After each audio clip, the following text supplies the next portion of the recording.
What avoidants secretly want you to do during no contact, you're in no contact with an avoidant, and it feels like you're stuck in emotional limbo. Do they miss you? Do they even care? Here's the truth. Avoidants have unspoken expectations during this time, and if you play it right, you'll either reclaim your power or reveal their true intentions. Giving an avoidant real space during no contact is about far more than just staying silent or pretending you don't care. It's a psychological shift, one that requires you to detach, not just outwardly, but inwardly. Many people think no contact is simply a waiting game, where they stop texting but secretly hope their absence will be noticed. But avoidants have a radar for inauthenticity. If you're still emotionally entangled, checking their social media, rehearsing conversations in your head, or posting strategically to get a reaction, they'll sense it. And that undermines the entire purpose. Real space means removing your energy completely, not just your words. Avoidants pull away because intimacy feels overwhelming, and their instinct is to retreat when things get too close. If you remain emotionally present, even from a distance, they won't get the breathing room they crave. But here's the paradox.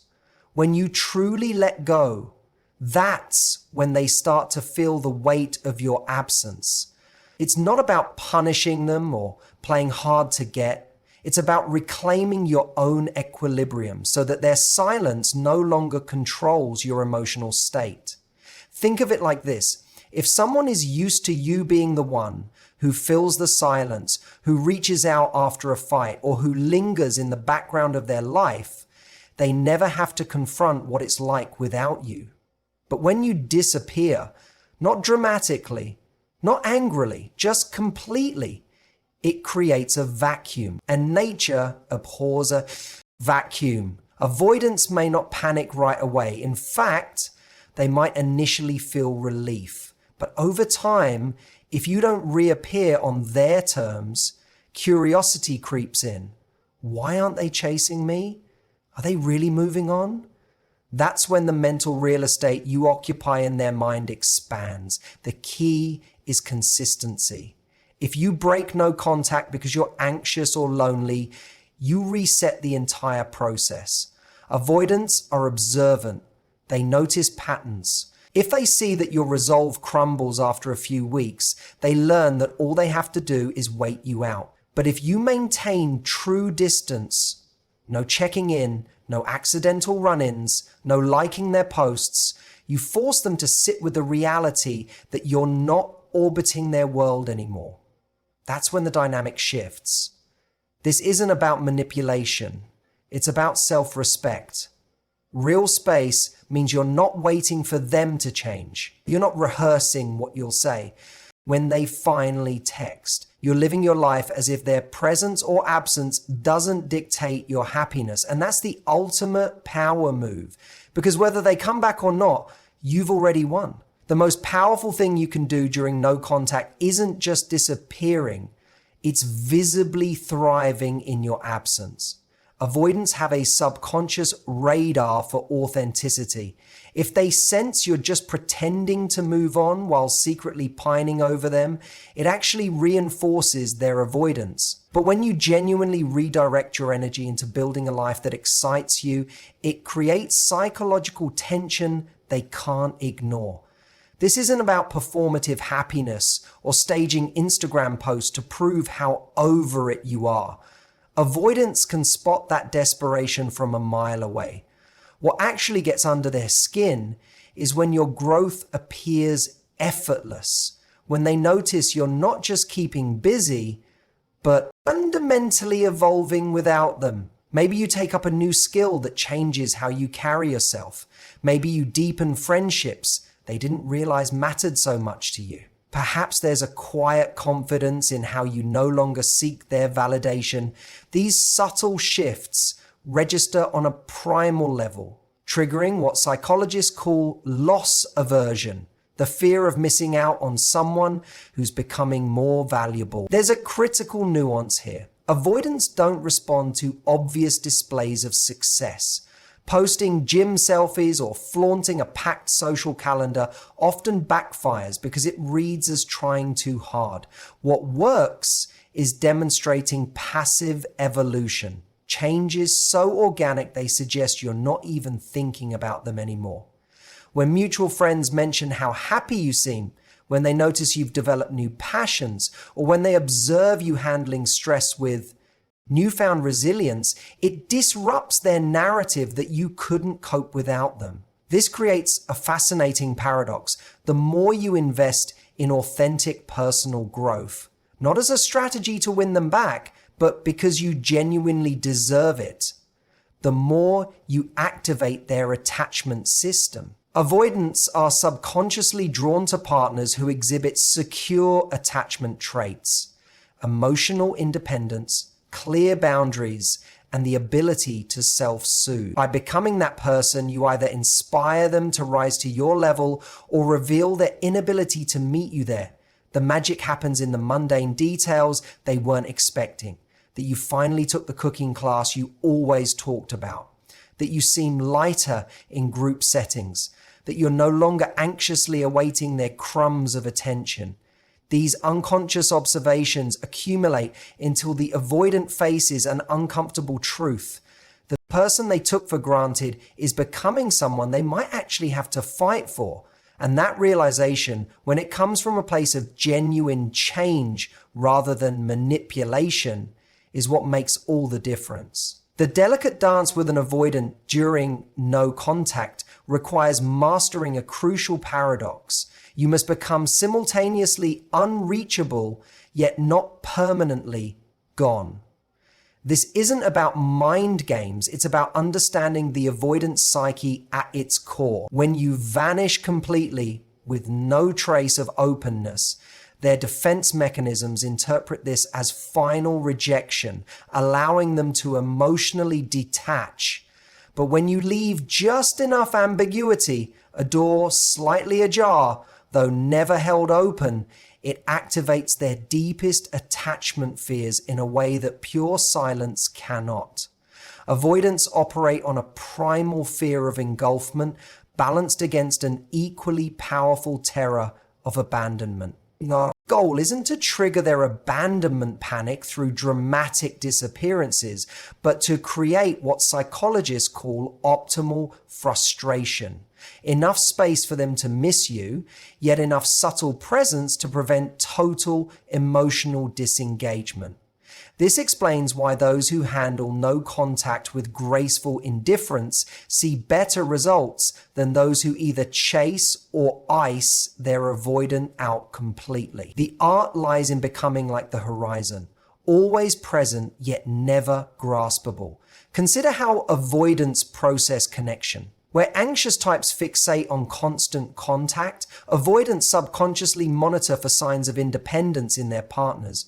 When you abruptly cease all contact while radiating bitterness, they file you under needy in their mental Rolodex. But when you withdraw with quiet confidence, perhaps occasionally interacting in neutral social settings without to emotional charge, it disrupts their expectations. They anticipate either desperate pursuit or angry withdrawal. What disarms them is calm, self-assured distance.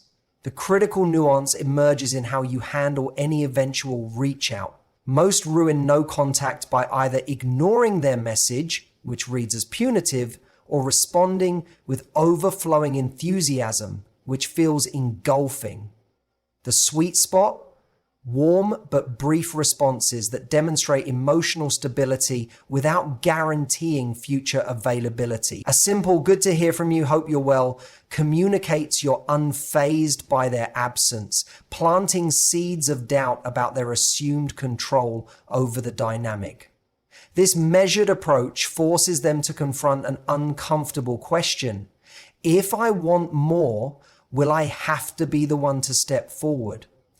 What makes this strategy so effective is that it mirrors back to the avoidant their own behavior while maintaining the moral high ground. You're not playing hard to get, you simply became someone worth pursuing. By refusing to either chase or permanently withdraw, you create the exact tension that motivates avoidants to close the distance themselves. They may not come rushing back immediately, but you fundamentally altered the power dynamic in a way that lingers in their subconscious long after no contact ends. The most transformative shift you can make during no contact isn't about changing their behavior, it's about rewiring your own attachment system. Avoidants have an almost sixth sense for detecting anxious energy, and nothing pushes them away faster than feeling like someone else's emotional stability depends on them. When you use this separation to genuinely work on your attachment wounds, you create an energetic shift that's palpable even from a distance. It isn't about pretending to be secure, it's about developing the self-awareness to recognize when you're operating from fear rather than love. True attachment work goes deeper than surface-level coping strategies. It means examining the childhood roots of why abandonment triggers you so intensely. It involves practicing self-soothing techniques until they become second nature, so you're not relying on your avoidant partner to regulate your emotion. When you start setting boundaries not as punishment but as an act of self-respect, something remarkable happens. You emit a different vibrational frequency. Avoidants may not consciously understand why they feel drawn back, but on a primal level, they recognize when someone has stopped seeking their validation to feel whole. The irony is that avoidants are often most attracted to partners who don't desperately need them. As you become more secure, you naturally stop emitting the anxious behaviors that trigger their avoidance. The constant analyzing, the emotional bids for reassurance, the subtle or not so subtle attempts to control the relationship's pace. Instead, you develop what psychologists call quiet confidence, an inner knowing that you'll be fine regardless of their choices. This security paradoxically makes you more magnetizing, not because you're playing games, but because you've become someone who genuinely values their own peace over chaotic attachment. This transformation shows up in subtle but powerful ways. Maybe you stop over-explaining yourself in texts. Perhaps you no longer jump to fill every silence. You might find yourself genuinely enjoying time alone, rather than just enduring it until they reappear. These changes register with an avoidant on a subconscious level. They can feel when someone has stopped orbiting around them as their emotional center, and this creates space for something extraordinary, the possibility that they might actually have to step up if they want to keep you in their life. The beautiful truth is that as you heal your attachment wounds, you stop needing this strategy to work. You begin recognizing that secure love shouldn't require constant emotional gymnastics. Whether your avoidant comes back or not becomes less important than the profound discovery that you're capable of creating your own emotional security. And that realization, more than any tactic or technique, is what ultimately transforms all your relationships moving forward. The final psychological shift occurs when you stop broadcasting your emotional state and instead become the mystery they can't solve. Avoidants are accustomed to being the elusive ones in relationships, the partners who hold their cards close while their anxious counterparts wear hearts on sleeves. But when you reverse this dynamic by maintaining calm, composed ambiguity about your feelings, it disrupts their entire perception of the relationship's power balance. This isn't about playing mind games. It's about reclaiming your emotional sovereignty in a way that naturally sparks their curiosity and introspection. Most people in no contact make the mistake of either broadcasting their devastation through sad posts or mutual friends, or pretending they're completely over it with forced displays of happiness. Both approaches give the avoidant certainty about where you stand, allowing them to file you away emotionally. The potent middle path is what relationship experts call strategic ambiguity, not lying about your feelings, but simply keeping them private. When an avoidant can't clearly read whether you're pining or moved on, when they receive no clear signals about your emotional state, it creates cognitive dissonance that occupies their mental space far more than dramatic displays ever could. This works because avoidants, despite their reputation for emotional distance, are actually hyper-attuned to shifts in relational dynamics. They notice when the usual patterns change, when you stop reacting to their breadcrumbing, when your social media stops telling a story about them, when mutual friends can't report on your emotional state. The absence of information becomes information itself. They start wondering, are they dating someone new? Did they really stop caring? Do I still have the power to affect them? These unanswered questions create what psychologists term the Zeigarnik effect, the phenomenon where unfinished business or unresolved situations occupy more mental space than closed chapters. The key to executing this effectively lies in authentic emotional independence rather than performance. When you genuinely reach a place of not needing them to know how you feel, when you're no longer invested in their perception of your emotional state, that's when the real magic happens. Avoidants have a sixth sense for detecting when someone's indifference is an act versus when it stems from true inner security. The latter is irresistibly intriguing because it suggests you've become someone who can't be easily swayed by their push-pull patterns, the ultimate challenge to an avoidant subconscious belief that they control the relationship's emotional thermostat. As this dynamic unfolds, something remarkable occurs. The avoidant begins experiencing the very vulnerability they typically avoid. Without clear signals about your feelings, they're forced to sit with uncertainty, the very discomfort they usually inflict on others. This role reversal often becomes the catalyst for genuine self-reflection, creating the possibility for real change in the relationship dynamic should they choose to re-engage. But by this point, you may find you've outgrown the need for their validation altogether, the ultimate victory in the no-contact journey. So here's the truth about no contact with an avoidant. It's not about waiting for them to change. It's about you changing, how you see yourself, how you hold your boundaries, and what you decide you'll no longer accept. Whether they come back or not, you win. Because either they rise to meet the new version of you, or you make space for something better. And that's not just closure, that's freedom. If this resonated with you, hit that like button. It helps more people find this video. Drop a comment below. Have you dealt with an avoidant? What was your biggest lesson? Don't forget to subscribe for more raw, real talk on relationships and self-growth. Until next time, remember, your peace is non-negotiable.